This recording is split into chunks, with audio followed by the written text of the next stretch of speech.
Ainsi parlait Zarathustra. J'avais commencé ce livre dans le désert marocain, mais de retour à Paris, il se refusait à moi. Alors j'ai appliqué une méthode radicale, la seule acceptable pour un tel ouvrage. 1700 km et j'arrive aux portes du Sahara, loin des dogmes et de l'Occident. Et le livre se rouvre, avec une promesse. Comment faire de son chaos une étoile dansante ? Zarathustra était l'ami de ceux qui voulaient faire de grands voyages et qui ne n'aient pas vivre sans danger. Nietzsche, à travers Zarathustra, emmène à l'échafaud l'esprit de pesanteur et la servilité. Pas seulement la servilité face à la société et aux hommes, mais face à soi-même. Maîtriser sa propre volonté, telle est la volonté de puissance. J'appelle véridique celui qui s'en va dans les déserts d'où Dieu est absent et qui a brisé son cœur vénération. Car où il y a des oasis, il y a aussi des idoles. Affamés, violents, solitaires, c'est ainsi que se veut la volonté du lion. J'appris que l'homme était quelque chose qu'il fallait surmonter. Délivrer dans l'homme le passé jusqu'à ce que la volonté dise « Mais c'est ainsi que je le voulais, et c'est ainsi que je le voudrais ». Or, il est plus difficile de commander que d'obéir.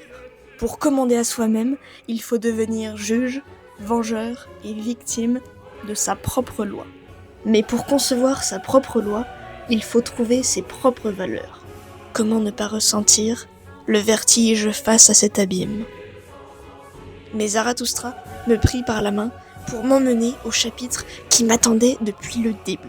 Cet instant où je compris, enfin, ce que signifie d'aller par-delà le bien et le mal. Moi, Zarathustra, le défenseur de la vie, c'est toi que j'appelle, ma pensée d'abîme extrême. J'ai retourné ma dernière profondeur et je l'ai portée à la lumière. À peine Zarathustra avait-il dit ces mots qu'il s'effondra sur le sol, pareil à un mort. Enfin, après 7 jours, Zarathustra se dressa sur sa couche. Vous savez si bien ce qui devait s'accomplir, et vous savez comment ce monstre est entré dans mon gosier et m'étranglait. Mais d'un coup de dent, je lui tranchai la tête et la crachai loin de moi. Or, me voici ici, malade encore de ma propre délivrance. L'heure est venue pour que celui qui périt se bénisse lui-même. C'est ainsi que finit le déclin de Zarathustra.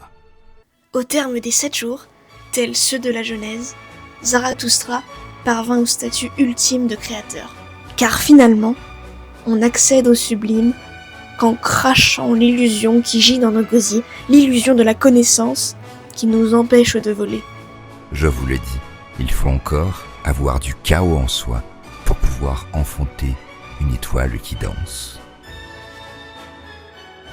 Bref, retour au bruit.